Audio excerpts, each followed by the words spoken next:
ನಮಸ್ಕಾರ ವೀಕ್ಷಕರೇ, ಶ್ರೀ ನ್ಯೂಸ್ ಕನ್ನಡಗೆ ಸ್ವಾಗತ. ನಾನು ಅಶ್ವಿನಿ. ದಲಿತ ಕುಟುಂಬಗಳನ್ನು ಒಕ್ಕಲಿಸುವ ಅಧಿಕಾರಿಗಳಿಗೆ ಹೇಳಿ ಧಿಕ್ಕಾರ.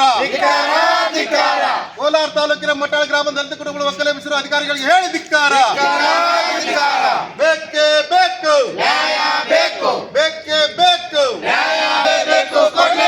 ಮಟ್ಟಾಳ ಗ್ರಾಮದ ದಲಿತರಿಗೆ ನ್ಯಾಯ ಸಿಗಲೇಬೇಕು,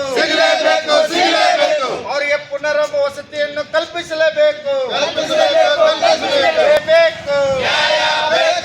ಜಿಂದಾಬಾದ್ ಜಿಂದಾಬಾದ್ ಜಿಂದಾಬಾದ್ ಜಿಂದಾಬಾದ್.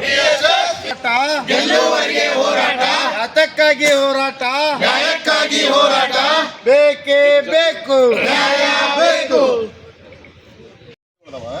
ಅಲ್ಲಿ ಸಿಪ್ಪಿ ಗುಡ್ಡಗಳನ್ನ ಸ್ವಲ್ಪ ಹಾಕೊಂಡು ವಾಸ ಮಾಡಕ್ಕೆ ನಿರ್ಮಾಣ ಮಾಡ್ಕೊಂಡಿದ್ದ ಶೆಡ್ಗಳನ್ನು ಸರ್ ಏಕಾಏಕಿನೇ ಒಂದು ಯಾವುದೇ ನೋಟಿಸ್ ನೀಡಿದ ಅಲ್ಲಿರುವ ವಿಡಿಯೋ ಮತ್ತು ಪ್ರಭಾರಿ ತಹಸೀಲ್ದಾರು ಮತ್ತು ಪೊಲೀಸ್ ಇಲಾಖೆ ಮುಂದೆ ನಿಲ್ಲಿಸಿದ್ರೆ ಆ ದಲಿತ ಕುಟುಂಬಗಳನ್ನು ಅಲ್ಲಿ ಒಕ್ಕಲೆಬ್ಬಿಸುವುದರ ಮುಖಾಂತರ ಶೆಡ್ಗಳನ್ನ ಪಾಪ ಶೆಡ್ ಹಾಕಿದ್ರೆ ಸರ್ ಸಾಲಾಗಿ ಸುಲಭ ಮಾಡಿದ್ರಿಂದ. ವಿಜಯಪುರ ಜಿಲ್ಲೆ ಕೋಲಾರ ತಾಲೂಕಿನ ಮಟ್ಯಾಳ ಗ್ರಾಮದಲ್ಲಿ ಸುಮಾರು 12 ಕುಟುಂಬಗಳು ಏನು ಗಾಂವ್ಟಾನ್ ಜಾಗದಲ್ಲಿ ತಿಪ್ಪಿ ಉಗಿಯುವಂಥ ಜಾಗದಲ್ಲಿ ಶೆಡ್ಗಳನ್ನು ನಿರ್ಮಾಣ ಮಾಡಿಕೊಂಡು ವಾಸ ಮಾಡ್ತಾಯಿದ್ರು.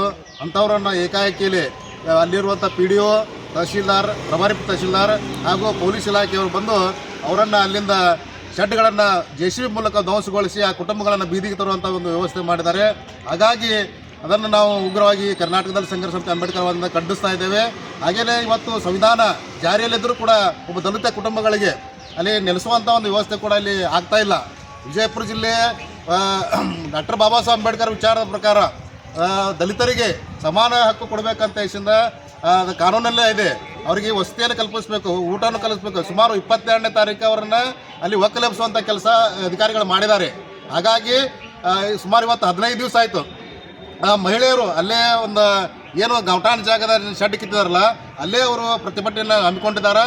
ಇಲ್ಲಿವರೆಗೆ ಯಾವುದೇ ಅಧಿಕಾರಿಗಳಾಗಲಿ ಅಲ್ಲಿ ಬಂದು ಏನೋ ನಿಮ್ಗೆ ತೊಂದರೆ ಐತೆ ಅಂತ ಕೇಳುವಂಥ ವ್ಯವಸ್ಥೆಯಲ್ಲಿ ಕೊಡಲಾಗಿಲ್ಲ. ಹಾಗಾಗಿ ಇವತ್ತೇನು ಕ್ಷೇತ್ರ ಬಸವನಬಾಡಿ ಮತಕ್ಷೇತ್ರದ ಶಿವಾನಂದ ಪಾಟೀಲ್ರು ಬಂದು ದಲಿತರುಗಳನ್ನು ಕೇಳಬೇಕಾಗಿತ್ತು, ಅವರು ಕೂಡ ಇವತ್ತು ಬಂದಿಲ್ಲ. ಹಾಗಾಗಿ ನಾವು ಏನು ಅವರಲ್ಲಿ ಕೇಳ್ಕೊತಾ ಇದ್ದಪ್ಪ ಅಂತಂದ್ರೆ ದಲಿತರಿಗೆ ನೀವು ನ್ಯಾಯ ಒದಗಿಸಿಕೊಡುವಂಥ ನಿಮ್ಮ ವ್ಯವಸ್ಥೆ ಇತ್ತಪ್ಪ ಅಂತಂದ್ರೆ ಅವರಿಗೆ ಅಲ್ಲಿ ಏನು ಗಾಂವ್ಟಾನ್ ಜಾಗನ ಅವರಿಗೆ ಹೆಸರಲ್ಲಿ ಮಾಡಿ ಅವ್ರಿಗೆ ಏನು ಶೆಡ್ಡನ್ನು ನೀವು ಕಿತ್ತುಗಿದಿರಿ ಆ ಶೆಡ್ಡನ್ನು ಪುನಃ ನೀವು ನಿರ್ಮಾಣ ಮಾಡಿಕೊಡ್ಬೇಕು. ಹಾಗೇನೇ ಅಲ್ಲಿ ಡಾಕ್ಟರ್ ಬಾಬಾ ಸಾಹೇಬ್ ಅಂಬೇಡ್ಕರ್ ಅವರ ಸಮುದಾಯ ಭವನ ಇದೆ. ಆ ಭವನದ ಸುತ್ತಲೆಲ್ಲ ಬಹಿರ್ದೇಶಕ್ಕೆ ಹೋಗ್ತಾರಲ್ಲ ಅದನ್ನು ಕಡಿವಾಣ ಹಾಕಿಸಿಂದ ಆ ಭವನಿಗೆ ಒಂದು ಸುಸಜ್ಜಿತವಾದ ಒಂದು ಕಂಪೌಂಡನ್ನು ನಿರ್ಮಾಣ ಮಾಡಿಕೊಡ್ಬೇಕಂತ ನಮ್ಮ ಬೇಡಿಕೆಗಳದಾವ.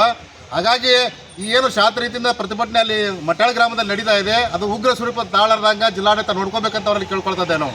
ಸರ್, ಎಷ್ಟು ಕುಟುಂಬಗಳು? 12 ಕುಟುಂಬಗಳು. ಅವ್ರಿಗೆ ಇರಾಕ್ ಇನ್ನುವರೆಗೆ ಯಾವುದೇ ರೀತಿ ಸರ್ಕಾರ ಸೌಲಭ್ಯಗಳನ್ನು ಪಡೆದಿಲ್ಲ. ಅವ್ರಿಗೆ ಮನೆಗಳಿಲ್ಲ, ಜಾಗ ಇಲ್ಲ, ಏನೂ ಇಲ್ಲ ಇರಾಕ. ಎಷ್ಟು ವರ್ಷದ? ಸುಮಾರು ಒಂದು 5-6 ತಿಂಗಳಿಂದ ಮೊದಲ ಬೇರೆ ಬಾಡಿ ಮನೆಗಳಿದ್ದರು, ವಲಸೆ ಹೋಗಿದ್ರು. ಅವರು ಬೇರೆ ಮಹಾರಾಷ್ಟ್ರ ಕಡೆ ವಲಸೆ ಹೋದವ್ರು. ಇವತ್ತು ಬಂದ ನಾವು ನಮ್ಮ ಸ್ವಂತ ಊರಲ್ಲಿ ನಾವು ಜೀವನ ಮಾಡಬೇಕಿಷ್ಟು ಬಂದವ್ರನ್ನ ಅಲ್ಲಿ ಶೆಡ್ ಹಾಕೊಂಡಿದ್ರು. ಅವರು ಆ ಶೆಡ್ಡನ್ನು ಕಿತ್ತುವುದ್ರ ಮೂಲಕ ಅಧಿಕಾರವನ್ನು ದರ್ಪವನ್ನು ತೋರಿದಾರ. ಹಾಗಾಗಿ ಯಾರ್ಯಾರು ಅಲ್ಲಿ ಅವ್ರನ್ನ ಮುಂದೆ ನಿಲ್ಲಿಸಿ ಕಿತ್ತಿಸ್ಯಾರ ಅವ್ರನ್ನ ಅಮಾನತುಗೊಳಿಸಬೇಕು. ಕೂಡಲೇ ಏನು ಜಿಲ್ಲಾಧಿಕಾರಿಗಳು ಸಮಾಜ ಕಲ್ಯಾಣ ಅಧಿಕಾರಿಗಳ ನಿರ್ದೇಶನ ನೀಡಿ ಅವ್ರಿಗೆ ಊಟ ವಸತಿ ಒಂದು ಕಲ್ಪಿಸಿಕೊಡ್ಬೇಕಂತ ನಾವು ಮನವಿ ಮಾಡ್ಕೊಳ್ಳೋಕೆ ಇಲ್ಲಿ ಬಂದಿದ್ದೇವೆ.